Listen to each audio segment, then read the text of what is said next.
Here is the full script. You set the goal. You wrote it down. You meant it. You felt it in the moment you wrote it.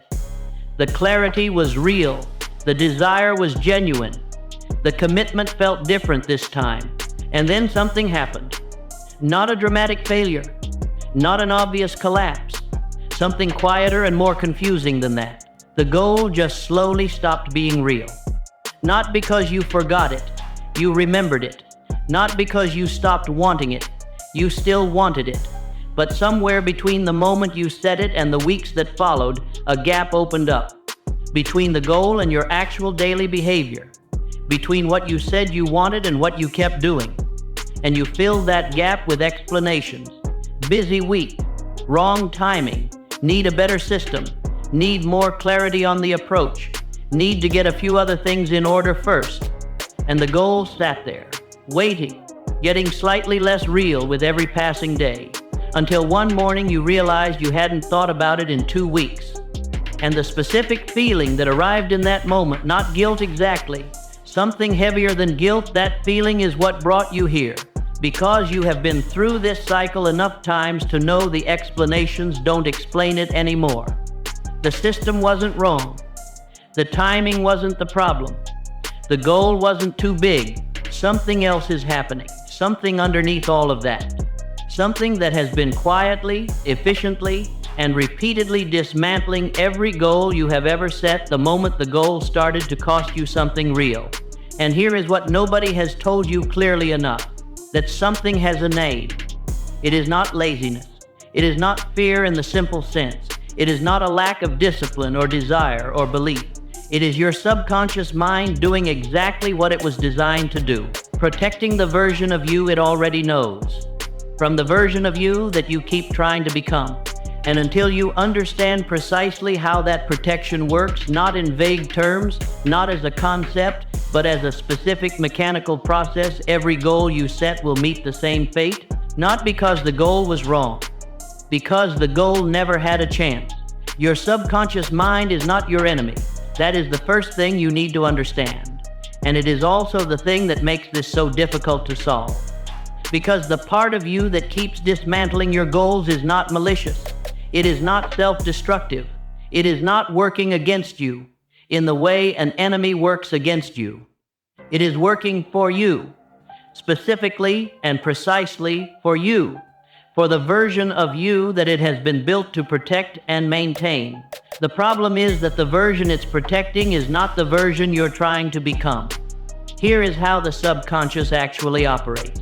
Not the metaphysical version, the mechanical one. Your subconscious mind is a pattern-matching and pattern-maintaining system. Its primary function is not to help you achieve goals. Its primary function is to maintain internal consistency. To keep your behavior, your decisions, your emotional responses, and your sense of self aligned with the model it holds of who you are. That model was built over years, from repeated experiences, from the conclusions you drew about yourself when things went well and when things fell apart, from the environment you grew up in, from the ceilings that were placed over you before you knew they were there, from every repeated thought that eventually became a belief, and every repeated belief that eventually became identity. And the model is not stored as a list of beliefs you can access and examine. It is stored as a set of automatic responses, feelings, impulses, resistances, the tightness in your chest when an opportunity feels too big, the sudden exhaustion that arrives exactly when the work starts to matter, the inexplicable urge to check your phone at the precise moment you should be doing the thing. These are not random. They are the model maintaining itself. And here is what Hill understood about this system that most people who read him still miss. The subconscious does not evaluate your goals against reality. It evaluates them against identity. It does not ask, is this goal achievable? It asks, is this goal consistent with who I understand this person to be? If the answer is yes, the system supports the pursuit. Energy flows toward it. Behavior aligns with it. The goal feels natural, and the effort feels sustainable. If the answer is no, the system rejects it. Not loudly, not with a clear message that says this goal is incompatible with your self-image, quietly, through friction, through the thousand small resistances that accumulate into stagnation, through the gap between what you want and what you keep doing. And the cruelest part of this mechanism is that the rejection feels like your own judgment. It feels like you deciding the goal is unrealistic, you concluding the timing is wrong, you determining you need more preparation. It is not your judgment, it is the system's output, dressed up in your voice, using your logic, citing your actual experience as evidence, and you trust it. Because it sounds like you, because it is using everything you know to make its case. This is the enemy, not a person, not a circumstance, a system inside you that is working perfectly for a version of you that you are no longer willing to be. And perfect systems do not stop working just because you want them to. They stop working when they are replaced. It is 11 p.m., not late enough to sleep easily, not early enough to start something new. That specific hour where the day's performance is over and the actual you shows up. And the actual you is sitting with something tonight. The list, not a physical list, the internal one. The goals that are technically still active but have gone quiet. The versions of your life that you revisit less frequently now because revisiting them produces a feeling you can't quite name. Something between longing and shame. The business that is still a document on your desktop. The creative work that is still in the planning stage after 18 months. The financial target that you stopped tracking because the tracking was producing evidence you didn't want to see. The relationship with your own potential that has become, slowly and without any single dramatic moment, long distance. And in this hour, you do what you always do with this list. You negotiate with it. You find the reasonable explanation for each item, the one that holds up under examination. The business plan needs refinement because the market shifted. The creative work needs more development before it's ready to show. The financial target was set before you understood how long things actually take. Each explanation is partially true, enough true to function as a conclusion. And the conclusion is always the same. Not yet. But soon, and soon has been the answer for longer than you are comfortable calculating. Here is what is actually happening in that negotiation. Not what it feels like, what it is. Your conscious mind wants the goal. Genuinely, the desire is real. If you could simply decide your way to it, if wanting it clearly enough were the mechanism, you would have it already. You have wanted it clearly enough many times. But below the conscious wanting, the subconscious is running a different calculation. It is measuring the goal against the model, calculating the distance between who you are in the model and who the goal requires you to be. And that distance feels, to the system, like a threat, not a danger, a threat to coherence, to the internal consistency that the system is designed to protect. Because the subconscious does not experience change as growth. It experiences change as instability, and instability is the thing it was built to prevent. So it produces the friction, the resistance, the sudden reasonableness about why this is not quite the moment, the exhaustion that arrives at the threshold, the comfort of the familiar pulling at exactly the moment the unfamiliar is required. And you cycle, hope into effort, into friction, into explanation, into reset. The hope is real every time. The effort is genuine every time. The friction is mechanical every time. And the reset resets to the same starting point, because the model has not changed. And the model will not change through more hoping or more effort or better explanations. It will change through one specific process. A process that Hill documented in detail and that almost everyone who reads him skips past on the way to the goal-setting chapters. Let's be precise about what has been offered as the solution. And let's be equally precise about why it keeps failing at exactly the moment it matters. Visualization, see the goal clearly, make the image vivid, add sensory detail, feel the emotion of already having it, run the mental movie daily. And the subconscious, unable to distinguish between real and vividly imagined experience, will begin organizing your behavior toward the image. The mechanism is real. Hill wrote about it carefully. Neuroscience has confirmed aspects of it. But here is the gap that turns this practice into frustration for most people.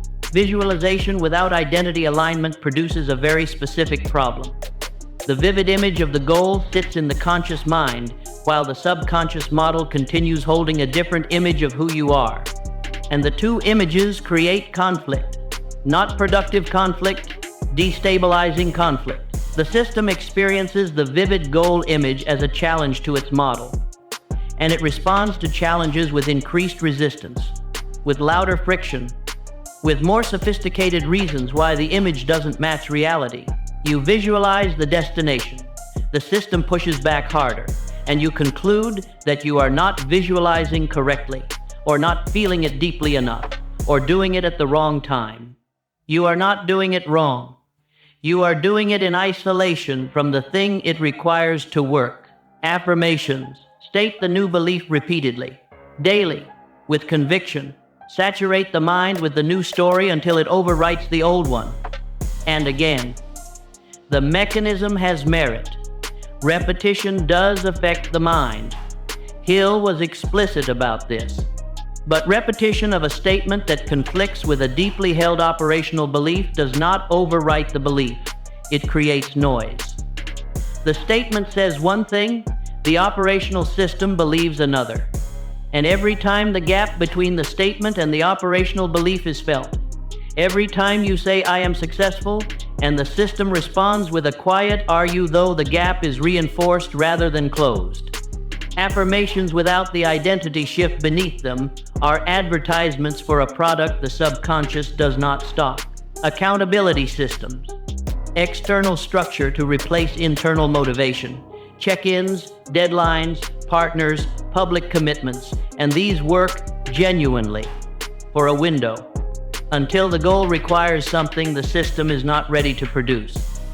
And at that point, the accountability system becomes one more thing to manage, one more performance. And performance eventually exhausts itself, because the system is not changed by being watched. It is changed by being updated. And watching is not updating. Every solution fails at the same point. The point where the subconscious model is asked to support behavior it does not recognize as belonging to the person it holds. Not because the solutions are useless, because they were all applied on top of the model without addressing the model itself. And the model underneath continued running quietly, efficiently, winning every time. Hill documented a conversation with a man who had failed to hold any significant financial achievement for more than 18 months across a 20-year period. Not a man who couldn't achieve things, a man who achieved them and then, with a regularity that was almost mechanical, dismantled them, lost them, retreated from them. Found ways to return to a financial position that was, across 2 decades, remarkably consistent. Almost as if a specific number was a ceiling he could touch but not break through. Hill sat with this man for a long time, not advising, asking. He asked the man to describe as precisely as possible what the experience of approaching his ceiling felt like from the inside. And the man described something that Hill recognized immediately. He described the feeling of becoming a stranger to himself, not in a dramatic sense, in the specific sense of moving through his days and not recognizing his own behavior, feeling like he was performing a version of himself that didn't quite fit, like wearing clothes that were the right size but the wrong cut, almost right, not quite. And in that feeling, the feeling of not quite fitting the version of himself that success required he would find, without consciously choosing it, weighs back to familiar ground. Not self-sabotage in the deliberate sense. Self-correction. The system returning to its set point. The thermostat restoring the temperature it was built to maintain. Hill looked at this man and said something that the man described as both obvious and devastating once he heard it. He said, "You have never updated the temperature." The man had changed his behavior repeatedly, his strategies, his environments, his associations, his goals. He had never changed what his system believed was normal for him. And so the system, with every achievement, experienced the achievement as an abnormality, a deviation from the set point, and it corrected every time with mechanical precision until the set point changed. And the set point does not change through achievement, it changes through identity. The achievement is the output. The identity is the thermostat. You cannot produce permanent results by changing the output while leaving the thermostat at the old setting. You change the thermostat, and here is how. This is the shift that the goal-setting chapters were always pointing toward without naming clearly. You do not raise the goal. You raise the normal. Not as a feeling, not as an affirmation, as a decided, operational, behavioral reality that begins today, not when it feels natural, not when the evidence confirms it, not when you feel ready. Today, from a decision, before the feeling, before the proof. Tell me in the comments, what is the goal your subconscious keeps returning to zero on? The one that starts strong and quietly dies. Name it. Not the strategy, the goal itself. Be honest. The first principle is what Hill called the process of mental reconditioning. Not as a phrase, as a specific practice. And the practice begins with understanding the difference between two types of belief that most people collapse into one: surface belief and structural belief. Surface belief is what you can articulate, what you consciously hold, the belief you would report if someone asked. I believe I can build wealth. I believe I am capable of success. I believe my goal is achievable. Structural belief is what the system actually operates from. What drives the automatic responses? What produces the behavior when conscious attention is elsewhere? When you are tired, when the stakes are real, when no one is watching and the path of least resistance presents itself, surface belief and structural belief can be completely opposite. You can surface believe in your goal while structural believing that you are not the person who achieves it. And in that conflict, structural belief wins every time, without exception, because structural belief is running continuously. Surface belief requires conscious attention to activate, and conscious attention is a limited resource. The reconditioning Hill described targets the structural level, not through positive statements, through repeated exposure to the new identity in conditions that engage the emotional system. Because the structural level was built through emotional experience, not through information. The information alone does not reach it. What reaches it is the combination of clear mental image plus genuine emotional engagement plus consistent repetition over time. Not visualization of the goal, visualization of the self that achieves the goal. The internal experience of being that person, not having the things, being the person, how they think, how they move, how they respond to the specific situations where you currently collapse. The image must be of the identity, not the destination. And the emotional engagement must be genuine, not performed. The system can detect performance. It responds to performance by maintaining the gap between the performer and the role. Genuine engagement arrives when the image is specific enough to feel real.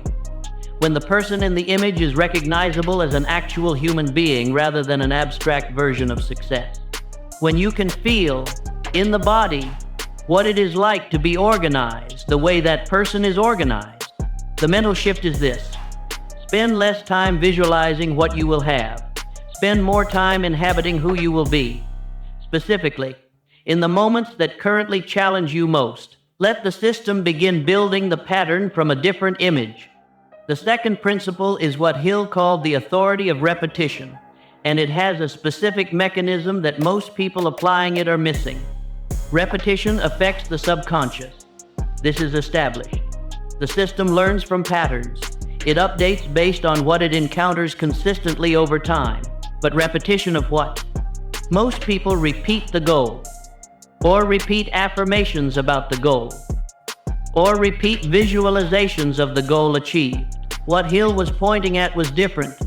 He was pointing at the repetition of the identity in action, not the stated identity. The behaved identity. Because the subconscious updates from behavior faster than it updates from declaration. Behavior is direct evidence. Declaration is testimony. And in the court of the subconscious, evidence outweighs testimony every time. This means the reconditioning requires behavior. Specific behavior, not large behavior. The system does not require grand gestures to update. It requires consistent small behaviors that are incompatible with the old model and consistent with the new one.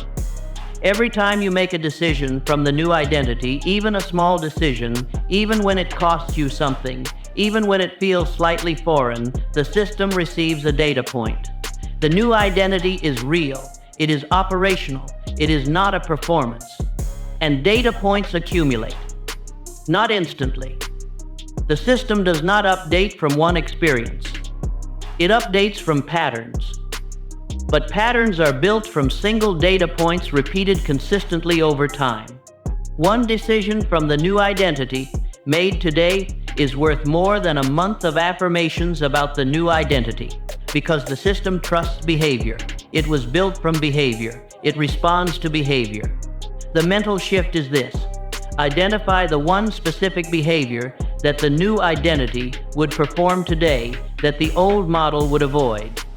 Not a large behavior, the smallest real one, the one with actual stakes. Make that decision today. From the identity, not the motivation. Let the system receive the data point.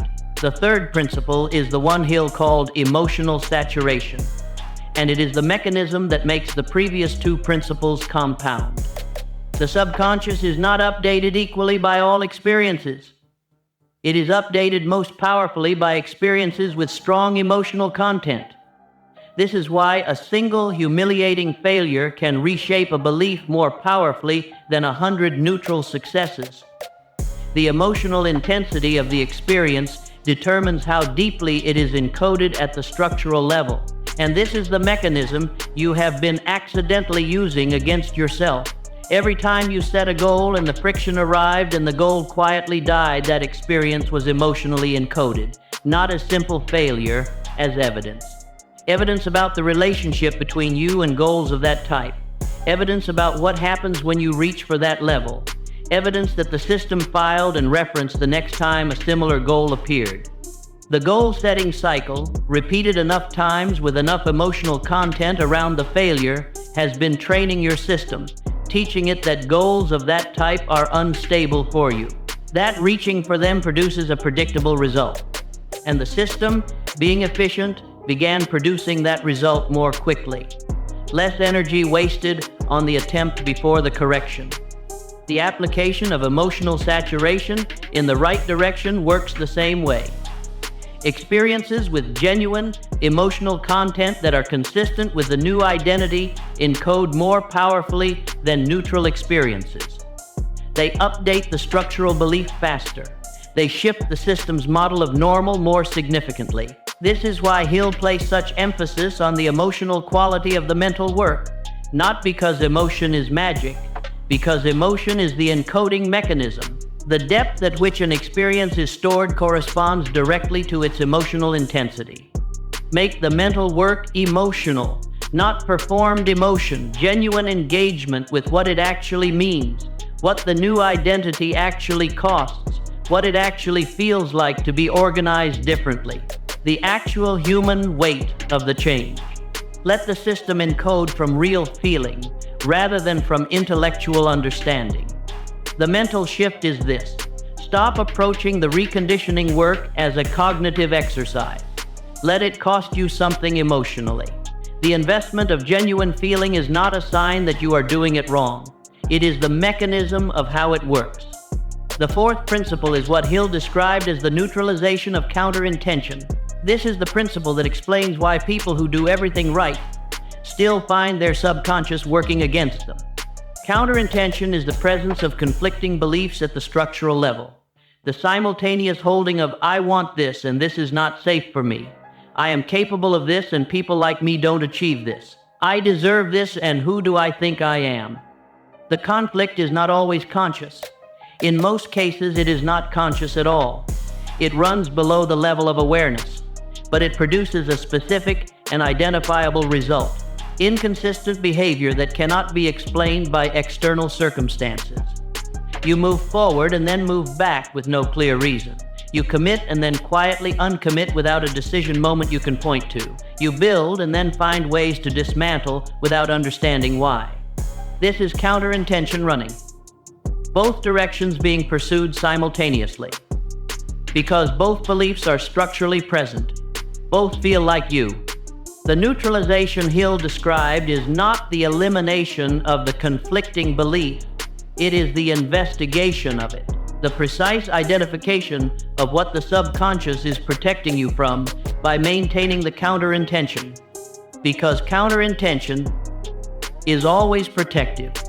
The belief that this is not safe for me exists because at some point, at some level, the system concluded that this type of success or this type of change carried a specific risk. A risk to relationships, a risk to identity, a risk to belonging, a risk to safety as the system defines it, and the system will not release the protection until the risk has been addressed, not dismissed, not reasoned away, addressed. This means asking, with genuine curiosity rather than judgment, what does the part of me that resists this goal believe would happen if I achieved it? What would be lost? What would change that feels threatening rather than exciting? The answers are often surprising, often not about the goal itself, often about the relational or identity consequences of becoming the person the goal requires. And those consequences, named clearly, can be examined. Some are real and need to be navigated consciously.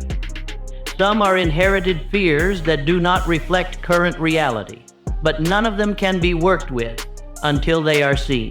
The mental shift is this: stop treating resistance as an obstacle to push through. Start treating it as information to be understood. The resistance knows something. It may not be right, but it is pointing at something the forward motion alone will not resolve. The fifth principle is the one Hill returned to most consistently. He called it the alignment of desire, and it contains the resolution of everything described before it. The subconscious rejects goals that do not belong to the person it holds. This is the root mechanism. All the friction, all the resistance, all the quiet dismantling, it originates here. The solution is not to force the goal through. The solution is to change who the subconscious holds. And who the subconscious holds changes when the desire is real enough, specific enough, and emotionally true enough to begin rewriting the model from the inside. Not a goal you think you should want. Not a goal built from someone else's definition of success. Not a goal selected because it sounds impressive or because it matches what the people around you are pursuing. A desire that is genuinely yours, rooted in something that actually matters to you at the level of who you are, connected to something real in your actual life.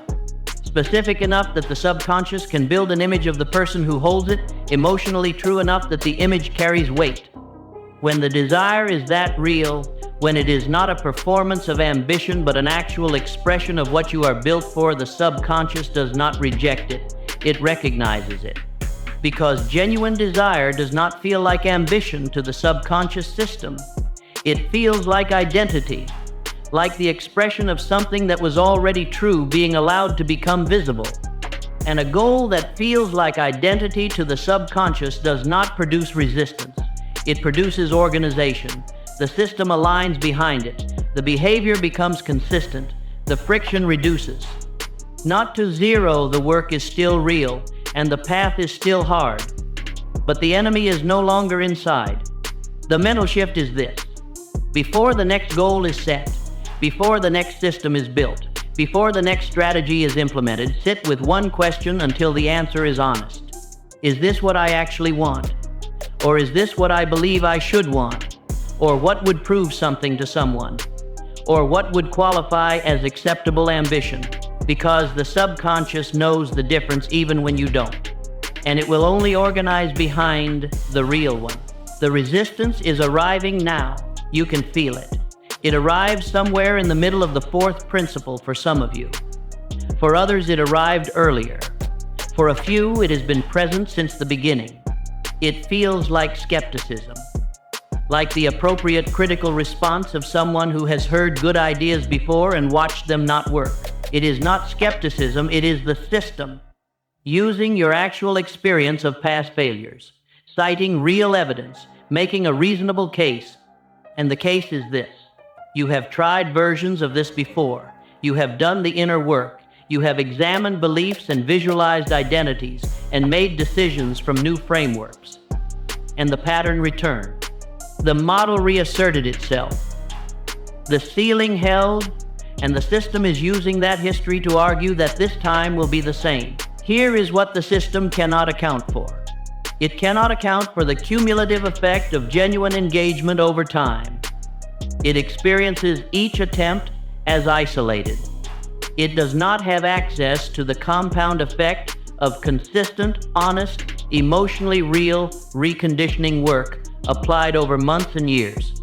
Because the people who break through do not break through at a single dramatic moment of insight.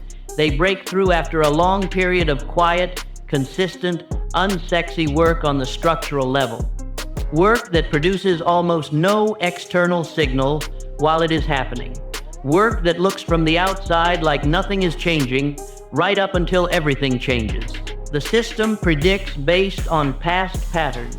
It cannot predict the outcome of a pattern that has not yet been established. The pattern that breaks the ceiling has not yet been established for you.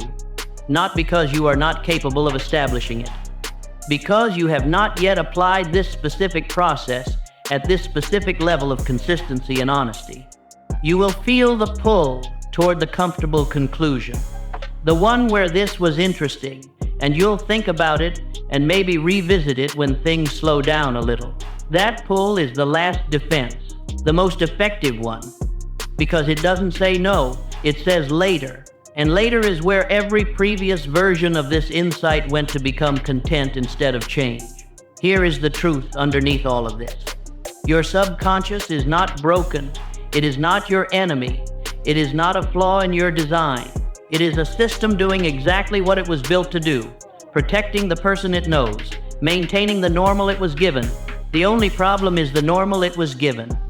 That normal was not chosen by you. It was assembled from an environment you did not select, from experiences you did not design, from ceilings placed over you before you could see them clearly enough to reject them.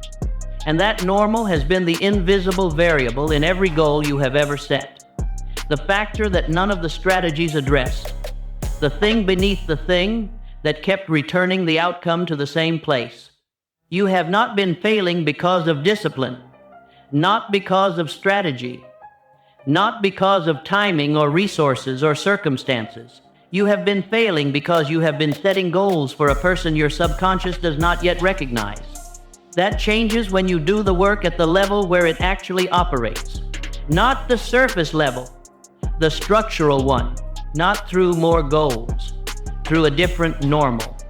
Not through forcing the behavior, through updating the system that produces the behavior. This is not a quick process. Anyone who tells you it is quick is not describing the same process. It is the real work, the work beneath the work, the part that produces no visible results for longer than is comfortable and then produces results that compound in ways that cannot be easily explained. It is the work that the people who actually change their lives do, and it is available to you, specifically you, with your specific history and your specific system and your specific ceiling. Not because you are special in the way motivation content uses that word, because the mechanism works on any human system that applies it honestly and consistently over time. Your system is a human system. The mechanism is available. The only question left is whether you are done treating this as content and ready to treat it as work. If you are, say so in the comments. Not a goal, a commitment. One sentence about the specific work you are starting today, the structural work, not the strategy. And if this is the level your mind has been searching for, you already know what to do.